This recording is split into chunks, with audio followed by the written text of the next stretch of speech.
I got another banger for you guys. Stay tuned.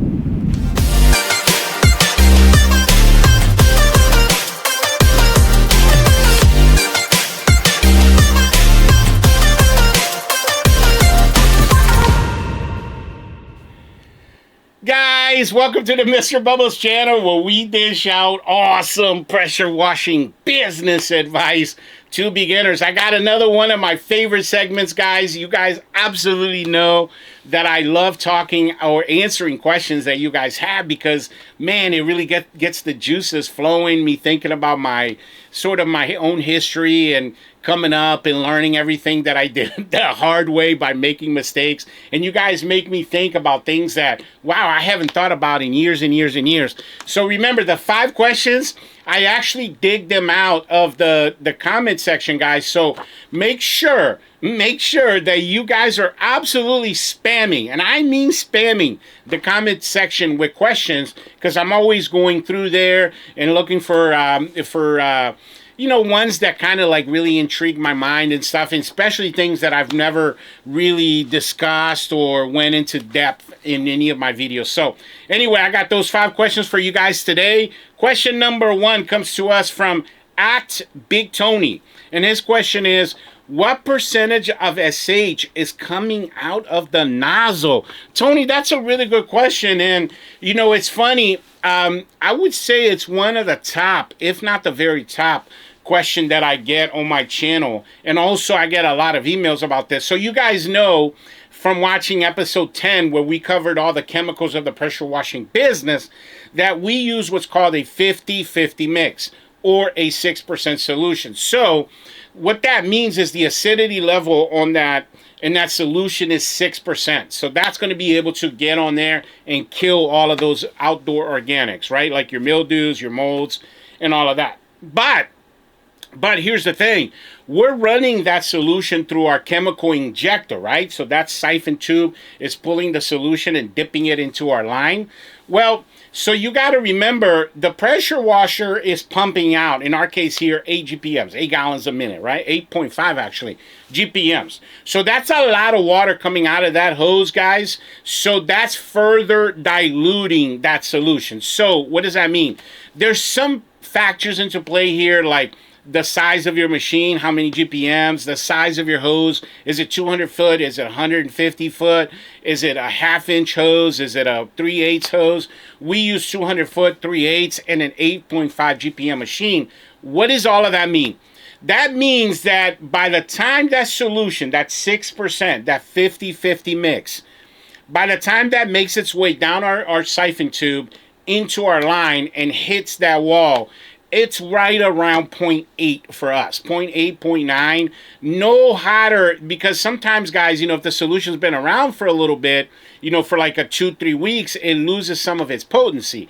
So no more than, I would say, 1 or 1.1 for us here at Mr. Bubbles. And when we're talking about downstreaming, guys, like especially vinyl siding, you don't need anything hotter than that. I mean, you really don't.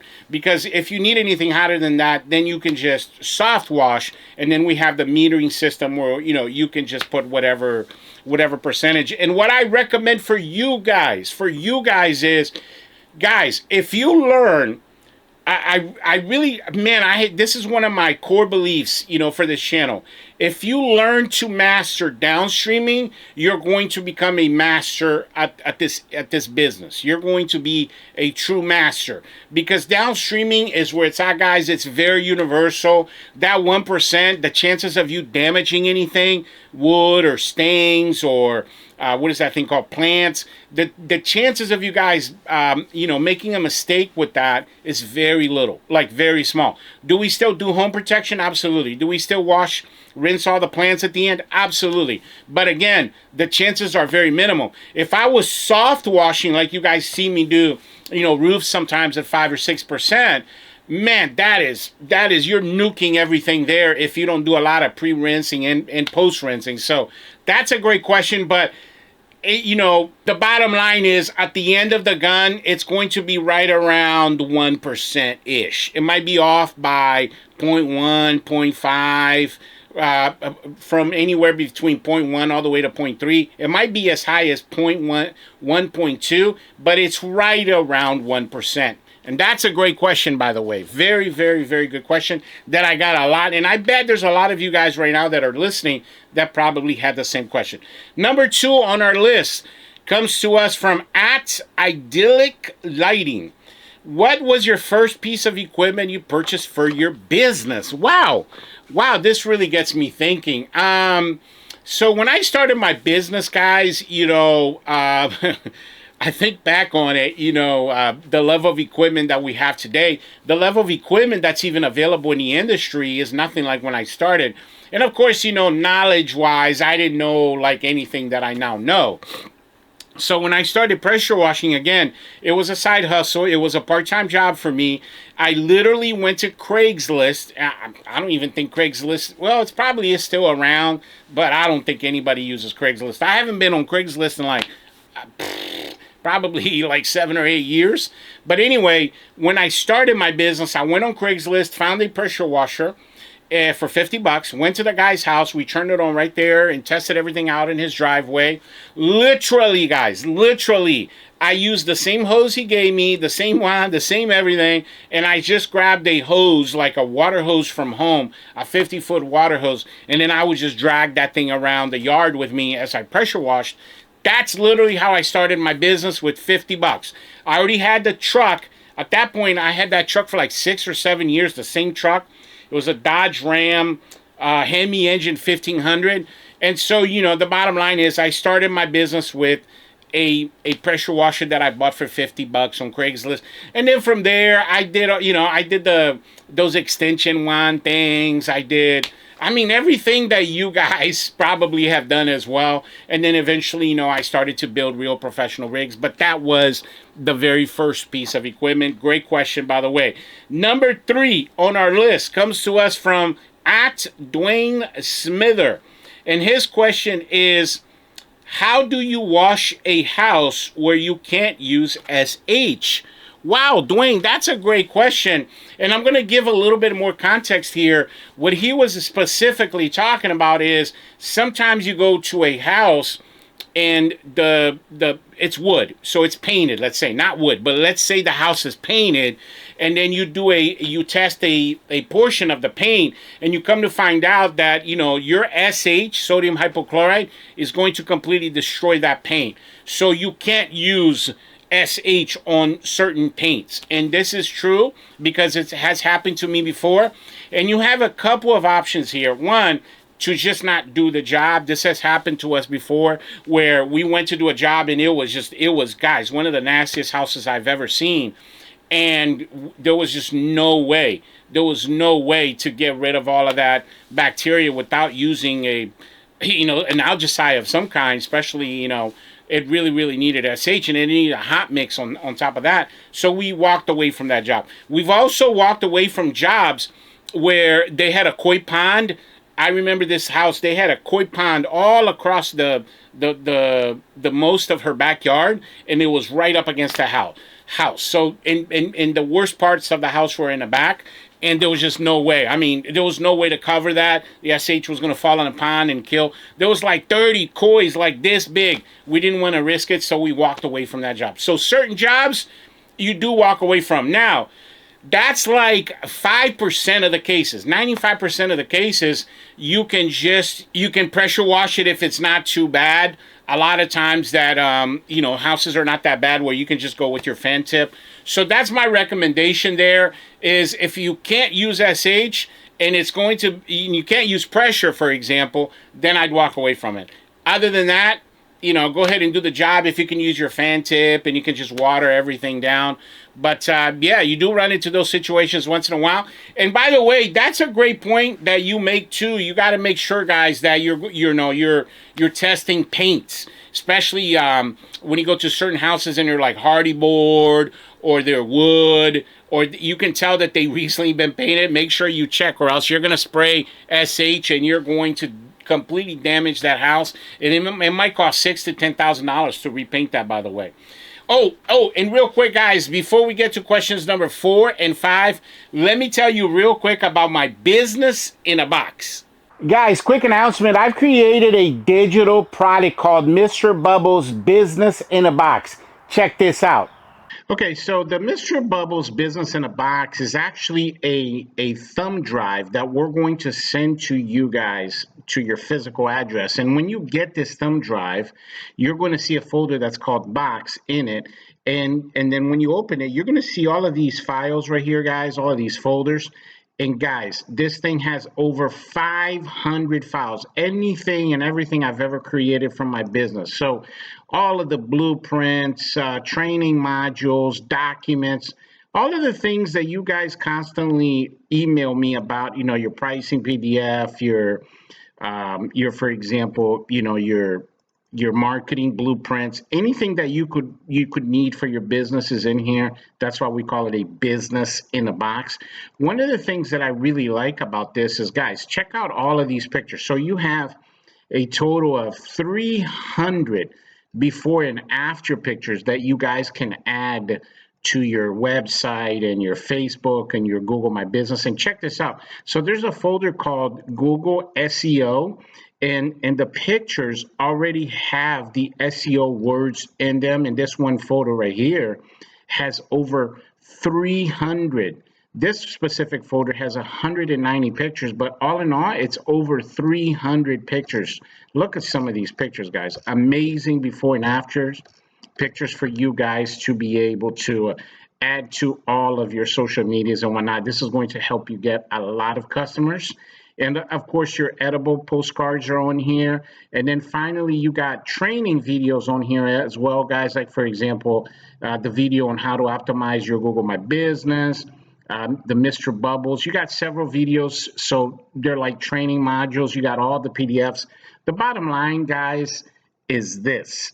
This is going to help you with your business. So don't miss out. Make sure that you email us so you can get your business in a box today.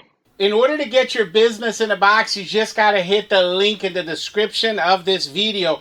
And I say this all the time on the channel, guys. The more you know, the more you grow. That's how come I decided to create this business in a box, because it has everything in there you need to be able to grow your business. And I really believe that this is going to be a game changer for you. Guys, you do not want to miss out on this one. And there you have it. Question number 4 comes to us from @Linda Austin Morin 7781. And the question is, did you wet or do you wet the vegetation prior to applying chemicals? Okay, so again, this is another question that I get via email a lot. We do not pre-wet. You guys have seen a lot of house wash videos where I'm not pre-wetting before I start the house. We do a lot of pre-wetting, like 15 to 20 minutes of post-wet. So once all the solutions, once we switch to water, we make sure that at the end, when we walk away from that job, the house, the windows, and the plants have to be absolutely 100% chemical free. Okay? And the reason why we do that, we don't do both, is because it's kind of pointless. It's really kind of pointless because there's nothing that you can do, guys. You're always going to get overspray on plants. And what's important is you just can't leave that. So it's not necessary to do it before, because if you just rinse properly at the end, you're never, ever going to have an issue. But here's the thing. So let's go a little bit deeper into this.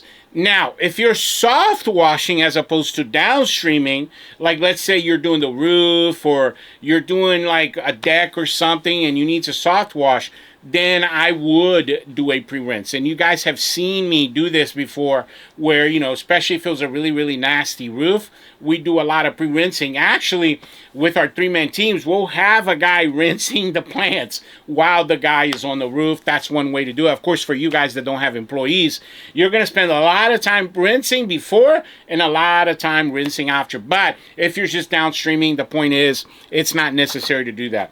And our last question of the day, guys, question number 5, comes to us from @T3Golf. And the question is, where you downstream pre-treatment?